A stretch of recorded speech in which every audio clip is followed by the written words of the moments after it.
Okay, students, so we are studying electromagnetic waves and communication system chapter. Okay, we started this chapter in the previous session. So previous session was all about little bit basics and all, that is what is a wave and difference between transverse waves, longitudinal waves, how electric field, magnetic fields are created. Then we did this introduction part where they have written where all we can see electromagnetic waves. So basically electromagnetic waves are everywhere around us. Okay, fine, all right. Next, okay, now see students, this entire EM waves concept that is there, it is mainly based on a very important topic, that is Maxwell's equation. Okay, fine. So there are four laws which are already present in physics. Okay.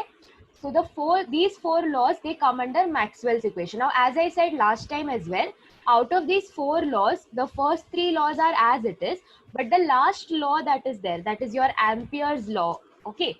So what Maxwell did was he modified that law a little bit. Okay, like he found out one flaw in that and he modified it, and it is known as Ampere Maxwell law. Okay, fine. So that is his only contribution in this Maxwell's equation. Rest everything was already present. Okay, so we started with this, and I think so we have already finished the first law, that is Gauss's law for electrostatics.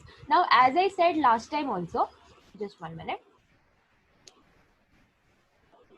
Okay. As I said last time also, that students, all are not only supposed to write this theory part, that is if I give you a question on write down Maxwell's equations. Okay, along with this theory part, in this next page on 230, you all can see this green box that is there. Inside this green box, they have written equations for every law and they have explained the equation. So even this is expected in your answer. You all are not supposed to simply write theory for Maxwell's equations, right? So you all have to write the equations. That goes without saying. Okay, fine, all right. So keep this in mind. Okay, so just because it is given in this green box, do you know part, do not ignore it. This part is very important. Okay, fine. So if I have to just, students, please keep yourselves mute. Only if you all want to ask any doubt or something, then unmute yourself. Okay, fine. Okay, so what we'll do is let us quickly go through the first law again. Okay, even though we have done it last time. So let me just zoom it in a little bit. Okay, fine. Okay, so Gauss's law for electrostatics, which is essentially the Coulomb's law, describes the relationship between static electric charges and the electric field produced by them. Okay, static electric charges are charges that are not moving. Okay, fine, charges that are not moving. So if you all remember last time, I have mentioned, like if there is an enclosed surface and there is a charge q over here in between. Okay, fine. So there is an electric field around this charge which is produced by this charge. Okay, that is q, the charge q, or as it is written in your textbook, Q in, capital Q in stands for sum of all the charges. Like now for explanation purpose, I have considered only one charge, but there are many static charges present which produce an electric field. Okay, fine. So if there is electric field, then there is electric lines of force. Okay, fine. And all this I have explained last time, students. I hope you all remember. Electric lines of force is nothing but tells us the electric flux. Okay. Similarly, if I consider a magnet, so I have magnetic lines of force, which gives me the magnetic flux and all. Okay, fine, all right. So if we just go down and read the part for the first law, okay, so this is the equation. That there are two types of integral, surface integral and line integral. What is integration? Integration is like, for studying students, we always consider a small part. And if I have to conclude for the entire portion, I will integrate that small part. So that is how I'll get the answer for the entire surface or entire curve or whatever it is. So we have surface integrations and we have line integration. Okay. So line integration is just along the curve. Okay. Just the line of that curve. And surface integration is surface of that curve. Okay, fine. All right. So for the first Maxwell's law, that is nothing but our Gauss's law in electric field. Okay. So surface integration of the electric field is equal to the total charge upon epsilon naught, which is nothing but permittivity of vacuum. Don't worry, today I'll make you all write what epsilon, mu and everything is. As I said last time, I'll give you all proper statements for that. So whenever I'll dictate the statement, please note it down. Okay, fine. So here electric E is the electric field and epsilon naught is the permittivity of vacuum. The integral over a closed surface S, the integral is over a closed surface S.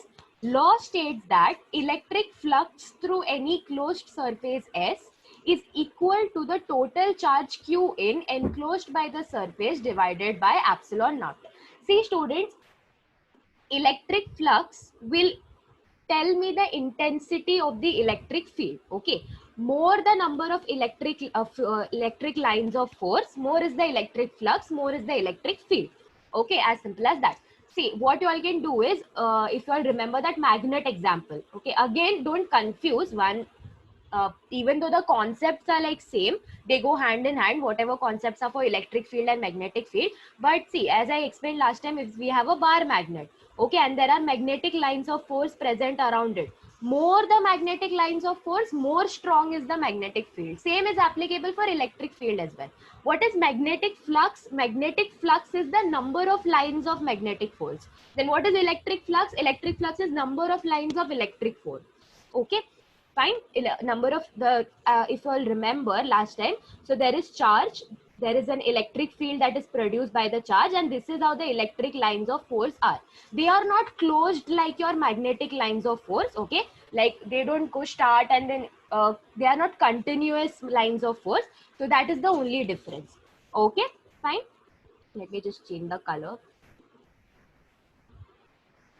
Okay, fine. All right. So now what we'll do is, before we move ahead, okay, what we can do is quickly we can note down whatever, just 1 second. Okay, fine. So students, I want you all to keep your notebooks or maybe textbooks or wherever you all are writing it down. And firstly, I'll tell you all what epsilon is. Okay, this is nothing but your permittivity. Okay, so I can write the word permittivity and then in bracket you all can just draw the symbol for it, epsilon. Just write epsilon. Okay, epsilon naught means permittivity of vacuum. Epsilon means permittivity of some material. Okay, fine. So just simply write the word permittivity, in bracket write epsilon, then put a colon and then write down whatever I'm dictating. Okay, it measures the obstruction. It matlab permittivity. Okay, it measures the obstruction produced by the material. It measures the obstruction produced by the material in the formation of electric field. Students, I hope you all are noting it down. Okay, so write the word permittivity, in bracket draw this epsilon, so you all will come to know what is the symbol.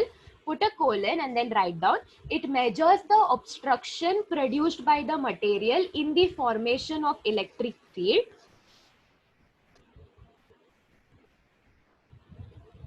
Then put a full stop and then there's one more sentence. It is a measure of polarization. It is a measure of polarization.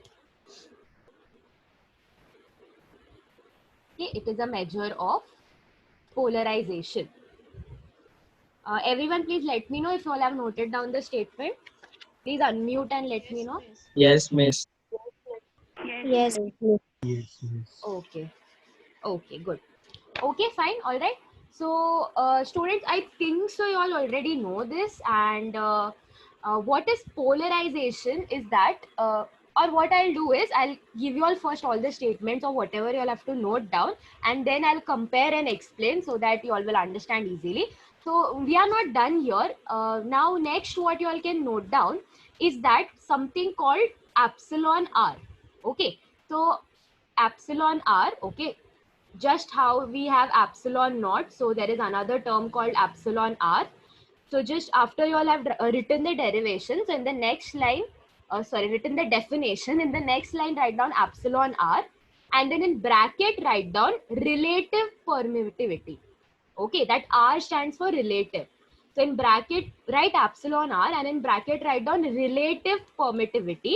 Okay, fine, relative permittivity. And then put a equal to, and see this epsilon r actually has a formula.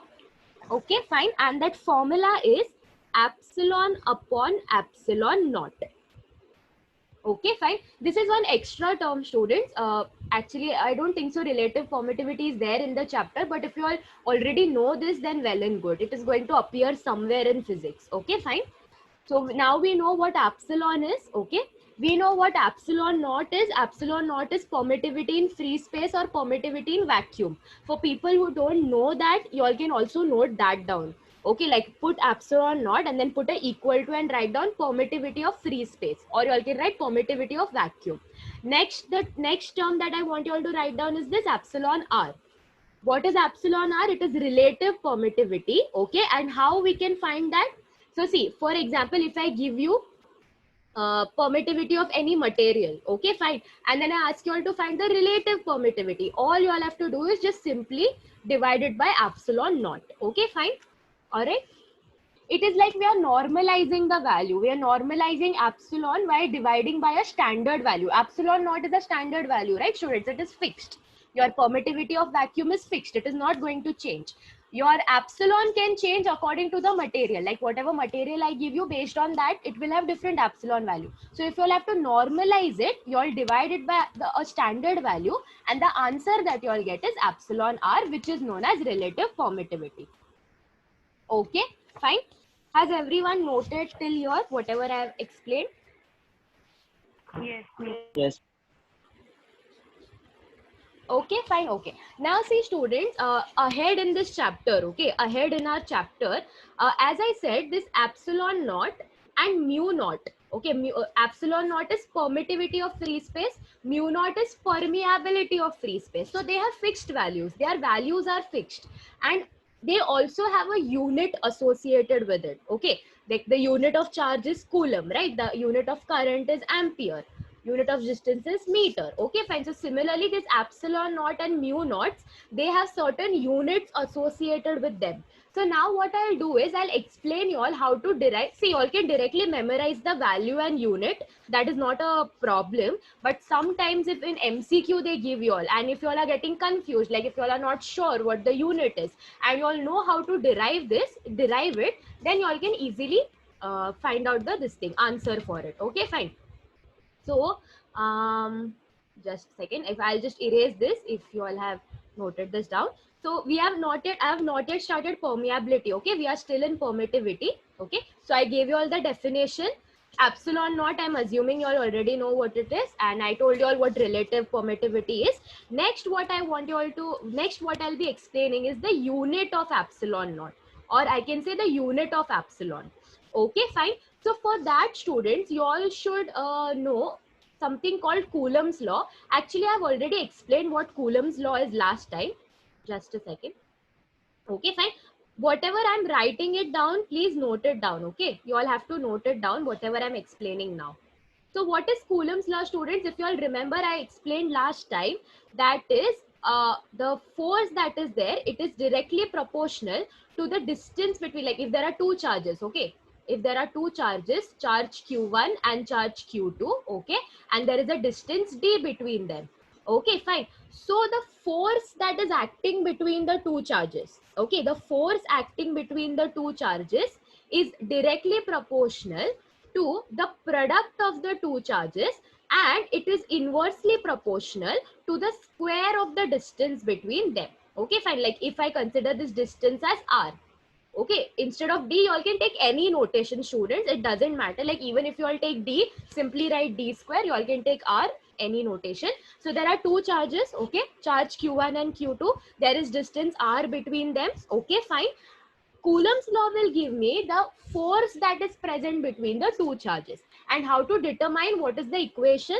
The force acting between the two charges is directly proportional to the product of the two charges, and it is inversely proportional to the square of the distance between them. Okay, fine. I think so in the previous lecture I made a mistake. I just told you all that it is inversely proportional to the distance. So that was incorrect, students. It is inversely proportional to the square of the distance. Okay. So now the one that I'm explaining right now is the correct one. So that is why I'm asking you all to note this down. Now, if I'll remove this proportionality sign, what is going to happen? Obviously, there will be a constant appearing, yes or no? And the constant in this scenario is 1 upon 4 pi epsilon naught. Okay, fine. So if I remove this proportionality sign, I'll get a constant. This is my constant, okay? And then this formula, the rest of the formula is as it is. So this is actually my Coulomb's law. So I want you all to note this down, because from this now I'll tell you all how to derive the unit for epsilon or epsilon naught. Okay, fine. It means the same. Unit is obviously same for epsilon, epsilon naught and epsilon naught. Okay. So first for that you all should know what Coulomb's law is. So everyone please let me know if you all have understood till now and if you all have noted this Coulomb's law down. Yes, miss. Yes, miss. 1.45 वो constant है सौरभ, ये proportionality sign हटाते हैं तो एक constant आता है ना. कभी नॉर्मली हम लोग क्या करते हैं, नॉर्मली ऐसा के वगैरह लिख देते हैं, तो यहाँ पे हमको एग्जैक्टली पता है कूलम्स लॉ में कि वो कांस्टेंट का वैल्यू क्या है. Okay, that is how he derived and that is what his law is. Students, I think so you all will study Coulomb's law and everything in some chapter. Now I am not sure exactly which chapter, but you all will come across all these concepts again. Okay, all that Gauss law, what we are doing. You all, last time you all told me you all already know what Faraday's law is. You all will come across Ampere's law. Okay, fine. So it's like you all will be listening to all these things twice again. But if you all already know stuff, then again when someone will explain, it will be more clear to you all. Okay, fine. So this 1 upon 4 pi epsilon naught is the constant. All right.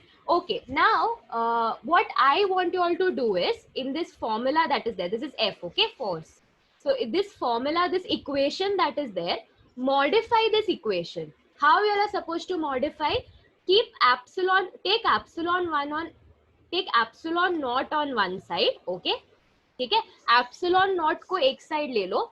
What I'm trying to say is rearrange this equation in such a way that you all get epsilon naught equal to the formula. Okay, you all understood what I'm asking you all to do?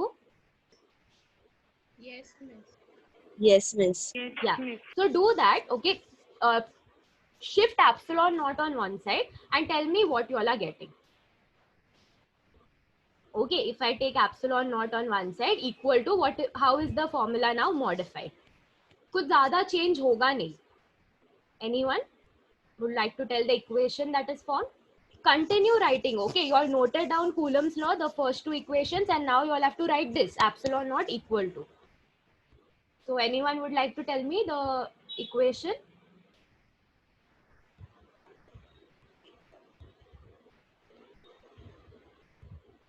I hope you all understood what I'm asking you all to do. In that F equal to whatever formula was there, you all are supposed to take epsilon naught on one side and rest everything on other side. So after you all do that, what is the modification? Unmute and say. You all cannot type this. You all have to unmute and say. Anyone? 1 upon 4 pi Yes. Yes. And? F Okay. F. Q1 into Q2 Q1 into Q2. upon R square. Yes. Upon R Very square. good. Very good. Very good. Students, what was the equation? F is equal to 1 upon 4 pi epsilon naught and then this Q1, Q2 upon R square. So all I asked you all to do was shift that epsilon naught. So if you all will shift that on the left hand side, the quantity on the left hand side will be shifted here, right? In the denominator, you all are simply just supposed to interchange the position of F and epsilon naught. Okay, fine. Now, from this equation, we are going to derive the unit of epsilon naught. Okay, fine. Okay, I hope you all are understanding. See, speed क्या होता है? Distance upon time. तो speed का या फिर velocity का unit हम कैसे निकालेंगे? Distance is meter, time is second, so the unit is meter per second. Okay, fine. That is how we find the units, right? So now what we will be doing is we will be finding unit of epsilon naught using this formula. Okay, so basically you all have to write the unit of all the parameters that are present over here. Okay, now obviously see 1 upon 4 pi is a constant, right? So 1 upon 4 pi उसका तो कुछ unit आने वाला है नहीं. उसके बाद जो सब है Q1, Q2, F, R square. So can anyone just try to write the unit for this epsilon naught? Just give it a try. I'll explain, but then if you all will try, then you all will actually understand how to do it. Keep that example in mind. Speed is equal to distance upon time. Distance is meter, time is second. So the unit will become meter per second. So similarly, here I'm supposed to find unit of epsilon naught using this formula. So you all have to just substitute the units for each and everything. Q stands for charge, F stands for force, and R is nothing but the distance. Can anyone come up with the unit? And 1 upon 4 pi is constant, तो उसका तो कुछ unit आने वाला है नहीं. I hope you all are understanding my question. Okay, Melissa has sent the answer. Okay, fine. Okay. See, okay, one hint I'll give you all. Okay. Force you all can simply write Newton. Okay. I know force is mass into acceleration and all, so no, there's no need to go in that depth. Okay, that is mass is kg and acceleration and all. Simply write force, unit for force as Newton. Okay.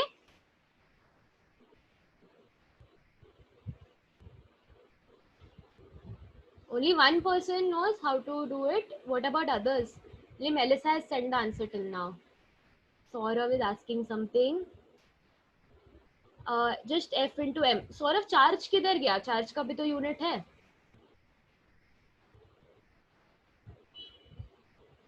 Acha, okay, students, okay, wait. We'll go part by part. Someone please tell me what is the unit for charge? Yes. Unit of charge. Joule. Just please repeat. I couldn't hear. Joule. No. That is of energy. Charge. Charge का unit क्या है? Coulomb. Coulombs. Yes, very good. Okay, charge ka unit is nothing but coulomb. Okay, students, it's okay if it is incorrect. Okay, all right. People are sending me answers. Shraddha has sent Angi. Okay, fine. It's okay if it is incorrect, but you all have to try answering. Okay, fine. Answer, please answer. And if your answer is incorrect, then next time try to remember the correct one. Okay, so correct. Okay, most of you all gave the correct answer. The unit for charge is coulomb. So यहाँ पे कितने charges है? 2 charges है ना, तो coulomb into coulomb क्या हो जाएगा? कूलम स्क्वायर हो जाएगा, बराबर. अब डिनोमिनेटर में क्या आएगा? जैसे कि मैंने बोला 4 pi is constant, so no unit. What is the unit of force? Again, no need to write it in terms of mass into acceleration. Okay, like kg and वगैरह उतना मत करो. Force simply write as Newton. R is what? Distance, right? So distance SI units. We are considering only SI units. So R will be meter square. Okay, so this coulomb square upon Newton meter square is the unit for epsilon or epsilon naught. Epsilon not क्यों लिखा है students? क्योंकि ये formula हमने वैसे modify करके ये formula से ढूंढा ना, इसीलिए unit for epsilon not is this. So this is the next point that you all have to note down. I hope you all understood how this arrived. Okay, see Q into Q. So it is coulomb into coulomb, coulomb square upon unit of force is Newton and R square is upon meter square. Okay, I am very slowly explaining all these things because you all should know what it is. Okay, fine. So even if our chapter, I'm not doing any part from the chapter, all this, whatever I'm explaining is equally important. And being a science student, it is expected that you all know these things. Okay, you all know how to find the unit for something. Okay, fine. So if you all have done noting it down and if you all have understood, then just please let me know quickly. Yes, miss. Okay, what about others? Yes, miss. Yes, Yes. Okay, and people answered correctly also, so very good. Okay, and now I think so we are finally done with the permittivity part. Let us just quickly write for permeability. Okay, so next I want you all to do is write the word permeability. Okay, fine. It's very difficult to write using a mouse. Okay, so write permeability. Okay, and then in the bracket draw its symbol, that is mu. Then put a colon. Okay, and write down the explanation that I'm dictating. Okay. It is the ability of the material. It is the ability of the material to allow magnetic lines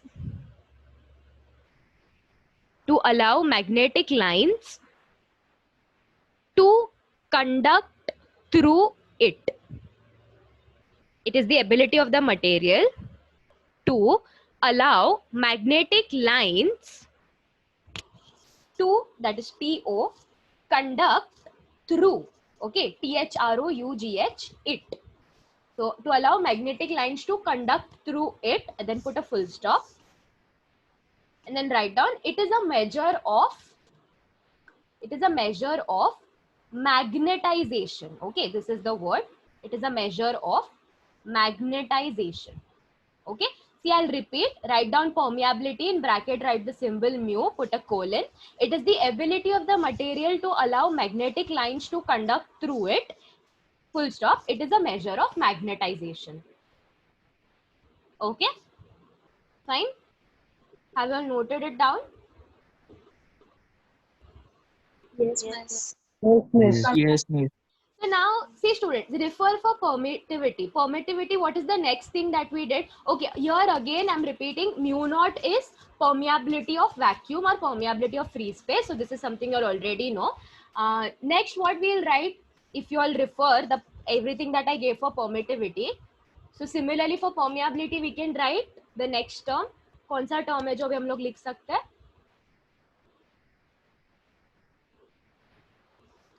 Permittivity में after the definition what we wrote?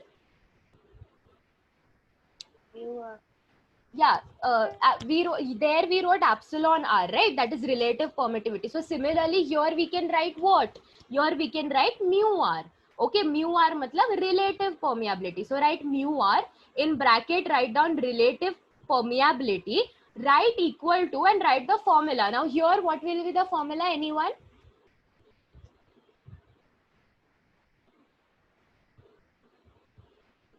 It is same like epsilon r only, but here just you all have to change the parameters. That's it. Mu upon mu naught. Yes, very good. It is going to be mu upon mu naught. See students, permittivity is related to electric field. Permeability is related to magnetic field. Most of your concepts of electric field and magnetic field, they go hand in hand. Okay. Obviously the notations are different. नहीं तो समझेगा कैसे कि electric field का कौन सा और magnetic field का कौन सा है ना? Okay, so after you all have written the definition, write mu r, in bracket write down relative permeability, then equal to write the formula mu upon mu naught. Okay, where mu is permeability of any material and mu naught is permeability of free space or permeability of vacuum. Okay.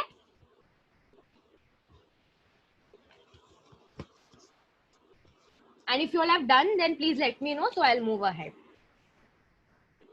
Done. Okay. Done. Okay. I am hoping that everyone is noting it down. Okay, fine. I'm not simply wasting time over your students. You all have to write down these things. Okay. No one is going to, even I am not going to explain all of these things again. Okay, fine.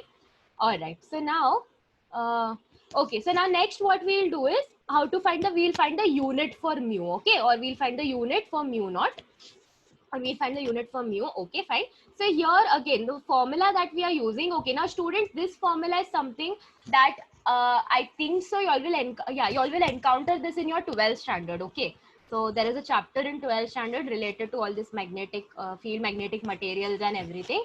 So there you all will come across this formula, but right now you all can just simply write it down. I'll tell you all what everything means. Okay, so mu is equal to B upon H, where this capital B is, students, nothing but magnetic field. So your side may you all can write down B is equal to magnetic field. Okay, B is equal to, like how your capital E is electric field, similarly capital B is magnetic field. Okay, so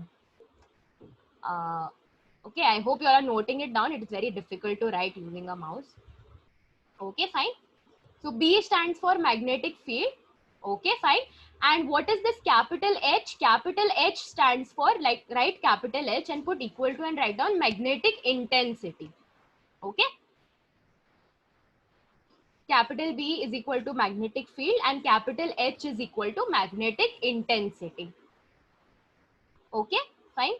Okay, students, I'm continuing explaining, but the thing is that the first session is about to end in 2 minutes. Okay, so if the session ends while I'm explaining, see to it that you all rejoin using the same link. Okay, fine. I want all 42 students back.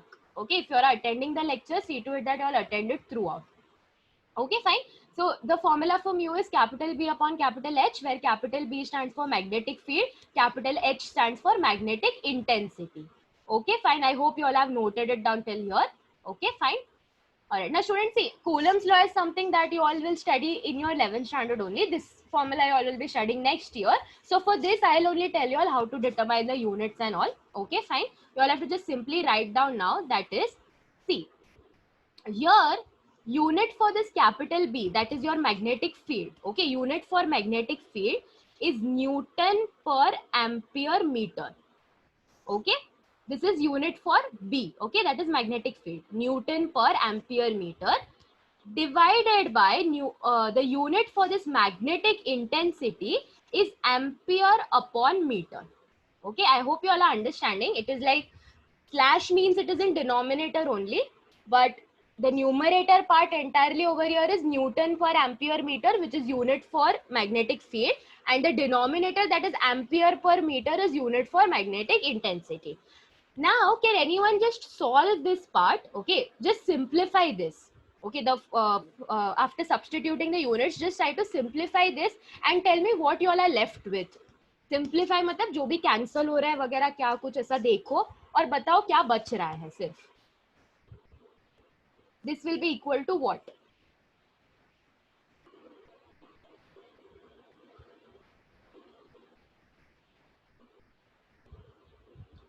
I hope you all are understanding what I'm asking.